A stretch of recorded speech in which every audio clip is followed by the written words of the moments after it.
A paz do Senhor a todos. Sejam bem-vindos a mais uma lição. Lição de número 7, que tem por título As Naturezas Humana e Divina de Jesus. O nosso texto áureo se encontra em Romanos capítulo 9, versículo 5, que diz: dos quais são os pais, e dos quais é Cristo, segundo a carne, o qual é sobre todos, Deus bendito eternamente. Amém. A nossa verdade prática diz: Jesus é o eterno e verdadeiro Deus, e ao mesmo tempo o verdadeiro homem. A nossa leitura bíblica em classe possui dois textos bíblicos, Romanos capítulo 1, versículo do 1 ao 4 e Filipenses capítulo 2, do 5 ao 11, textos estes que vão demonstrar aqui as duas naturezas do Senhor Jesus Cristo. A palavra-chave de hoje é natureza, que dependendo do seu contexto pode ter diferentes significados.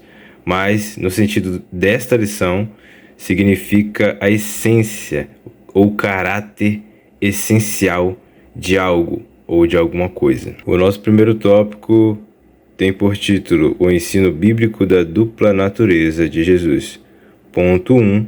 Descendência de Davi segundo a carne, que é a menção do texto de Romanos capítulo 1, versículo de número 3, acerca de seu filho que nasceu da descendência de Davi segundo a carne.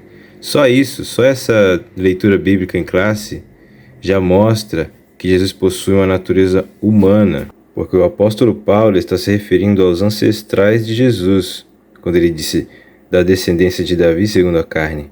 Ele veio de uma família humana de carne e ossos, ok? Então, essa família vivia entre o povo de Israel. A sua linhagem está registrada na introdução do Evangelho de Mateus e no capítulo 3 de Lucas. Isso é importante entender, porque ele é da descendência de Davi segundo a carne, pelo fato dele ter vindo de uma família humana. Porque quando o anjo chega para fazer o anúncio do nascimento de Jesus, ele diz assim a Maria: e eis que em teu ventre conceberás e darás à luz um filho, e lhe porás o nome de Jesus. Este será grande e será chamado Filho do Altíssimo, e o Senhor Deus lhe dará o trono de Davi seu pai. Então aqui claro está que ele é da descendência de Davi segundo a carne, ou seja, neste lado humano, porque ele é filho de Maria. Então aqui já implícito está que Maria, ela é da descendência de Davi. Compreende isso? Porque, como estudamos em lições anteriores, o verbo se fez carne e habitou entre nós. Isso significa que ele assumiu uma forma humana, ok? Isso é importante a gente entender nesse primeiro ponto aqui. Por isso que ele é da descendência de Davi segundo a carne, ele se fez carne. Só que ele se fez carne a partir da concepção. Pois aqui em Mateus capítulo 1, versículo 18, diz que estando Maria, sua mãe, desposada com José, antes de se ajuntarem, achou-se ter concebido do Espírito Santo. Então foi a partir da concepção, ok? Então, o Filho, o Senhor Jesus Cristo, nasceu da descendência de Davi, em primeiro lugar, segundo a carne. Esse aqui é o lado humano. Declarado Filho de Deus em poder, segundo o Espírito de santificação. Filho de Deus. A gente já viu em lições anteriores que o fato do Senhor Jesus Cristo ser o Filho de Deus mostra a igualdade dele com o Pai no sentido divino, ok? Isso não é tão difícil de entender, pois em João capítulo 1, versículo 1, vai dizer que o verbo, que é Jesus, a gente já viu isso, estava com Deus e o verbo era Deus, ok? Ou seja, é o lado divino. Então, nesse sentido, ele é Filho de Deus, mostrando a igualdade com o Pai em divindade. Jesus é Deus. Ele se fez carne e habitou entre nós. Por isso, o nosso textual é bastante elucidativo quanto a essas duas naturezas, porque vai dizer que dos quais são os pais, ele está falando do povo de Israel. São os pais do povo de Israel, é Cristo, ou seja, Cristo Jesus vem do povo de Israel. Segundo a carne, olha aí, segundo a carne, ou seja, humanamente falando, o qual é sobre todos, o qual Cristo é sobre todos. Deus bendito eternamente. Amém. Ou seja, segundo a carne, humanamente. Mas ele também é Deus bendito, eternamente. Deus. Então ele é homem e também é Deus. Então funciona assim. O verbo, ele se fez o quê? Se fez carne e habitou entre nós. João 1,14, correto? João capítulo 1, versículo 14. O verbo se fez carne e habitou entre nós. Em primeiro lugar, o verbo era quem? João 1:1. O verbo era Deus, seu lado divino. Só que a partir do momento que ele encarnou, como a gente já viu na concepção, né, de Mateus 1:18, aqui ele se fez carne, então ele fez homem. Ele, conforme as profecias, é o Emanuel. Profecias de quem? De Isaías, capítulo 7, versículo 14, que é aplicado ao Senhor Jesus Cristo em Mateus, capítulo 1, versículo 23. Ele é o Emanuel, que significa o quê?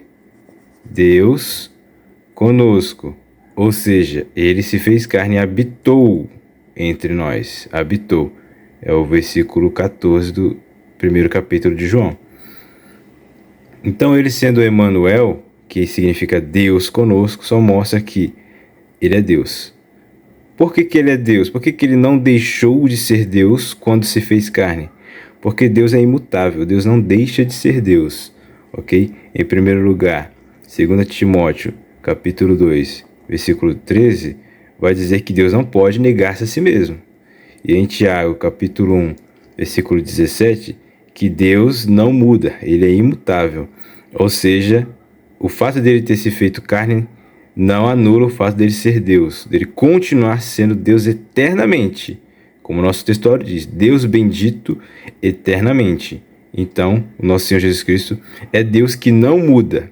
Ele não deixa de ser Deus pelo fato dele ter se encarnado e assumido a forma humana.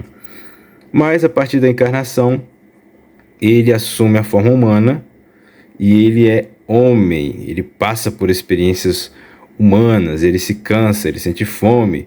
E as experiências humanas serão uma lição trabalhada posteriormente. Mas ele é homem, ou seja, a natureza do Senhor Jesus é uma só pessoa, que possui duas naturezas, a divina e a humana. São duas naturezas coexistindo numa só pessoa. Não são duas pessoas, ok? São duas naturezas. Assim como a Trindade era o quê? Era 3 pessoas e um Deus. Lembra? Não eram 3 deuses, é um Deus, 3 pessoas. O Senhor Jesus é uma pessoa, não duas. Duas são as naturezas, ok? Uma pessoa, duas naturezas plenas. Ele é perfeitamente humano e perfeitamente divino. O subtópico 3 vai falar sobre o antigo hino cristológico, que é o de Filipenses capítulo 2, versículos 5 e 6. Na verdade, o conhecido como hino cristológico é o capítulo 2, do versículo 5 ao 11, né? Mas aquele texto diz que, embora Jesus sendo Deus, não usou as prerrogativas da divindade durante seu ministério terreno. Porque o apóstolo Paulo, ele vai usar o Senhor Jesus como exemplo para os crentes, né? De sorte que haja em vocês o mesmo sentimento que houve também em Cristo Jesus. Qual é o sentimento? O sentimento de despojar-se, o sentimento de abnegar-se, entende? Porque ele sendo em forma de Deus, isso significa que ele sendo Deus, ok? Sendo Deus, por quê? Porque Deus é imutável, Deus não nega-se a si mesmo, Deus não muda. Sendo Deus, ele não teve por usurpação ser igual a Deus. Em que sentido? No sentido de usar das prerrogativas, dos direitos, de todos os privilégios da divindade. Ele não usa, ele simplesmente se autolimita, ok? Para se fazer homem, para servir, para ser servo, porque ele se despoja, ele se aniquila a si mesmo, no sentido de despojar-se da sua glória, tomando a forma de servo, fazendo semelhante aos homens. Achado na forma de homem, humilhou-se a si mesmo, como homem, sendo obediente até a morte e morte de cruz. Tudo isso por amor, tudo isso para a remissão dos nossos pecados.